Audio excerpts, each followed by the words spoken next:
কৃষি মন্ত্রণালয়ের সচিব ওয়াহিদ আক্তার বলেছেন, বিশ্বে সিউইড উৎপাদন প্রতি বছর বৃদ্ধি পাচ্ছে। দেশের প্রতিটি উপকূলীয় অঞ্চলে বৈজ্ঞানিক পদ্ধতিতে বাণিজ্যিকভাবে সিউইড চাষ করা সম্ভব হলে তা ব্লু ইকোনমিতে রাখবে গুরুত্বপূর্ণ ভূমিকা। তিনি আজ কক্সবাজারের একটি হোটেলের সম্মেলন কক্ষে অনুষ্ঠিত বাংলাদেশ কৃষি গবেষণা কাউন্সিল BARC এবং বাংলাদেশ কৃষি গবেষণা ইনস্টিটিউট BARI এর যৌথ উদ্যোগে আয়োজিত উপকূলীয় এলাকায় সিউইড চাষের উপর গবেষণা অগ্রগতি শীর্ষক কর্মশালায় প্রধান অতিথির বক্তব্যে একথা বলেন। এতে সভাপতিত্ব করেন বাংলাদেশ কৃষি গবেষণা ইনস্টিটিউট BARI এর মহাপরিচালক ডক্টর দেবাশিস সরকার।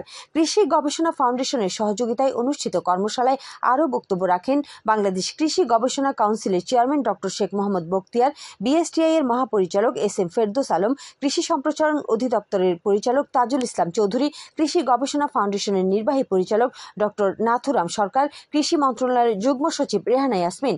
অনুষ্ঠানে সিউইড প্রজেক্টের রিসার্চ প্রোগ্রেস নিয়ে কি নোট প্রেজেন্টেশন প্রদান করেন বাংলাদেশ কৃষি গবেষণা ইনস্টিটিউট কক্সবাজারের ঊর্ধ্বতন বৈজ্ঞানিক কর্মকর্তা ডক্টর মুস্তাক আহমেদ। এ সময় কৃষি মন্ত্রণালয়, কৃষি সম্প্রসারণ অধিদপ্তর, সমুদ্র গবেষণা ইনস্টিটিউটের কর্মকর্তা, বিজ্ঞানী, গবেষক সহ সিউইড চাষিরা উপস্থিত ছিলেন।